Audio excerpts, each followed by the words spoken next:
Dad smashed my head into my dinner in front of everyone. Mom smirked, "At least now you're worth looking at." Dad said she has no value, just a prop at my table. Their face went pale when the table was already set when I arrived. Long white cloth, crystal glasses, silver cutlery polished to a shine. All for my parents' precious family night, which was never really about family. It was about putting on a show. Relatives we barely spoke to all year had flown in for it. My dad liked those kinds of gatherings. They were his stage, his chance to be the man everyone thought he was. I kept my head down as I helped my mom bring out the platters, roast beef, garlic, potatoes, bowls of salad I knew no one would touch. I sat down the bread rolls while she leaned in and whispered, "Smile, don't embarrass us." Her smile was all teeth but no warmth, the kind you flash to neighbors when you want them to believe everything's perfect. Please subscribe to our channel and tell us in comments from where are you watching this video. Dinner began the same way it always did, with my dad telling stories where he was the hero. He held a wine glass like it was a microphone, pausing for laughs, gesturing with grand sweeps of his arm. Cameras clicked as relatives took photos. My aunt recorded a short video of him entertaining the family. Every time I opened my mouth to answer a polite question, he cut me off about halfway through. My uncle made some comment about how quiet I was. Dad grinned, but it wasn't friendly. "She's always been better seen than heard," he said. A few chuckles rolled around the table, but he wasn't done. "What? Let's make her useful." I froze with my fork halfway to my mouth. He leaned toward me, his voice loud enough for the entire table. "Come on, you're not contributing to the conversation, at least contribute to the decor." Before I could react, his hand was at the back of my head. A quick, hard shove, my face slammed into my plate, mashed potatoes, gravy and the sharp sting of something hot soaking into my skin. Gasps and laughter erupted all at once. I lifted my head slowly, bits of food clinging to my cheek and hair. My dad sat back in his chair, beaming like he just delivered the punchline of the night. "There," he said, pointing at me. "Now she matches the table." The room broke into a mix of laughter and awkward glances, but no one told him to stop. My mom sipped her wine, pretending not to notice. Some of the cousins had their phones out recording, taking pictures. I wanted to disappear, but I stayed frozen, forcing myself not to cry. Crying would have been the highlight of his evening. I wiped my face with a napkin, my hands trembling. Dad leaned over to my uncle and said, "She's sensitive, can't take a joke." My uncle laughed along. I stayed quiet through the rest of dinner. Every bite I forced down tasted like humiliation. Whenever someone pulled out a phone, I wondered if they were watching the video they'd just taken. My cheeks burned, but my mind was already racing. As soon as the meal ended, my dad started posing for photos with Madison, my sister. She was his golden child, the one he bragged about to everyone. I noticed her smirk when she glanced at me like she'd just been given a gift she could use for months. The room was loud, with conversation, clinking glasses and the occasional camera flash. I excused myself to the bathroom, locking the door behind me, leaning over the sink. I looked in the mirror, streaks of gravy still in my hair, my makeup smudged eyes, glassy but dry. My chest tightened, but not from wanting to cry, from wanting to do something that would wipe that smug expression off his face forever. And then it hit me. Every single one of those relatives had a phone, phones that were out the entire night, phones that had captured his little joke in perfect detail. My dad, who lived for his reputation, had no idea that, in the right hands, that footage could do more than embarrass him.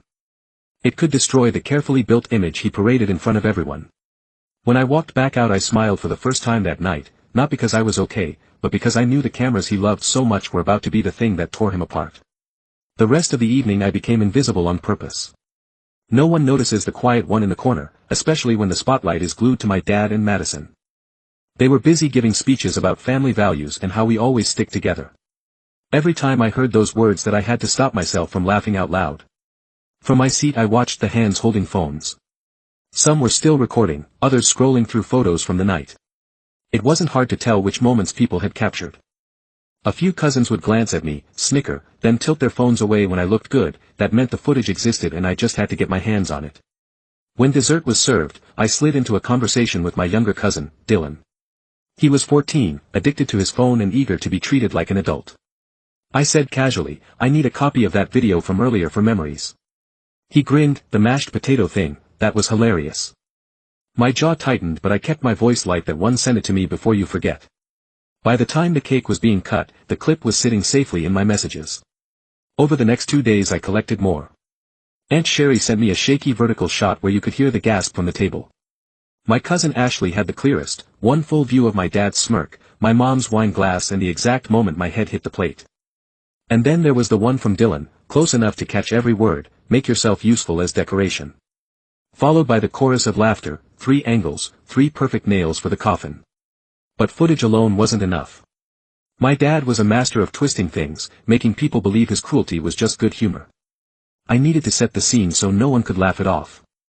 So I started editing, not cutting anything out, just weaving the truth around it, clips of him bragging about our tight-knit family, talking about respect, smiling and holiday photos, all leading up to that moment at the dinner table, slow motion on the shove, the laughter, my face coming up from the plate, then a freeze frame. I didn't post it online. That wasn't the kind of revenge I wanted. I wanted him to feel the floor fall out from under him in real time, with no chance to spin it, no way to stop it. The opportunity came faster than I expected. A week later, my parents announced they were hosting a slideshow montage for the extended family and close friends, a recap of the dinner night. They wanted everyone to remember the joy we share. It was perfect. They'd be using the big rented projector in the same banquet hall, the same crowd, the same need for attention. I already knew where the USB port was on that projector for the next few days. I played it cool. I even helped Madison choose outfits for the event, nodding along to my mom's plans for catering. All the while my montage sat quietly on a drive in my bag. The night of the slideshow, the hall filled with chatter and the smell of overpriced appetizers. My dad worked the room, his voice booming, clapping old friends on the back. Madison was snapping selfish with anyone who'd pose. I stayed in the background until they were distracted, then walked straight to the projector table. In less than 10 seconds my drive was in my file queued and the original slideshow quietly replaced. As I walked away, my pulse was pounding so hard I could hear it.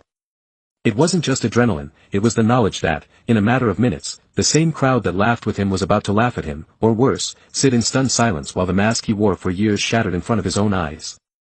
The lights dimmed and a hush fell over the room. The projector screen lit up with the opening title, Slide and Night to Remember.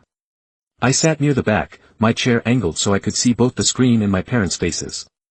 My dad, beaming, took his seat front and center with my mom beside him and Madison leaning in for the perfect photo-op. This was their moment, they thought. The slideshow began innocently enough, a few generic stock photos of champagne glasses clinking. Then some posed family shots from earlier that night. The crowd murmured in recognition, smiling at themselves on screen. My mom whispered something to my dad and he chuckled, clearly already basking in the praise he thought was coming. Then my file's first clip rolled. It opened with my dad giving one of his grand speeches about the importance of respect and family. Crisp audio, his words crystal clear. You could see heads nodding in the footage, relatives smiling politely.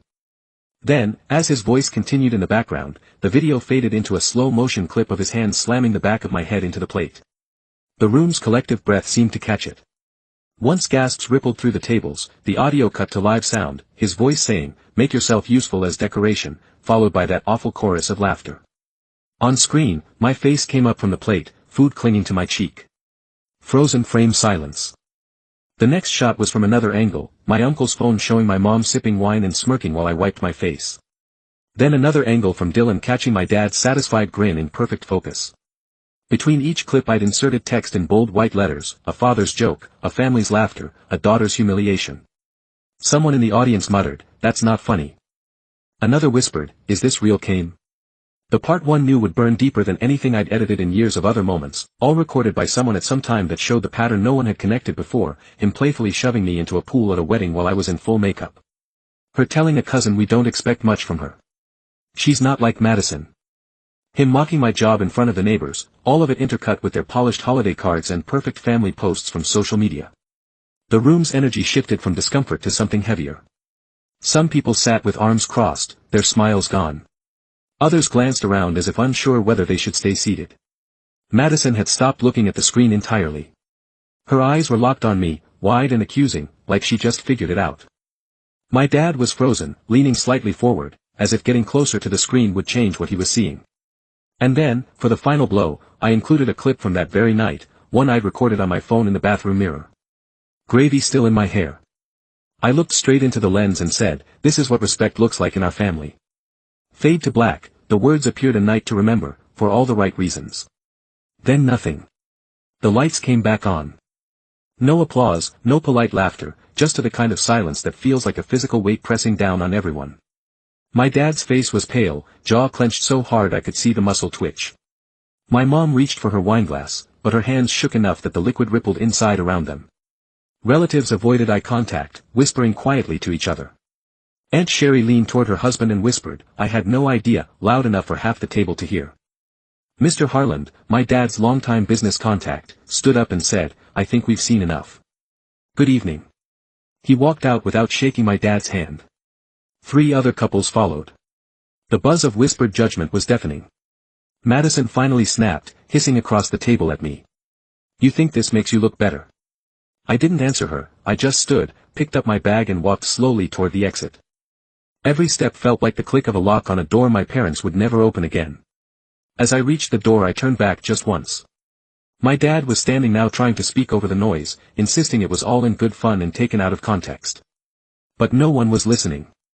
They'd all seen the context from 3 angles in slow motion, and that image of him shoving my head into my plate would live longer than any polished speech he could ever give. I stepped out into the cool night air and took a deep breath. Somewhere inside he was still trying to control the story, but it was gone. The cameras he loved so much had finally told the truth, and they told it to the only audience that mattered to him. At home, I deleted the files from my phone. I didn't need them anymore. The real footage was burned into every person's mind who had been in that room. I knew the next time someone mentioned my dad's name, it wouldn't be followed by praise, it would be followed by the memory of that night. His own show turned on him. For once, I didn't feel like the quiet one in the corner. I felt like the one who ended the performance. Please subscribe to our channel and tell us in comments from where are you watching this video.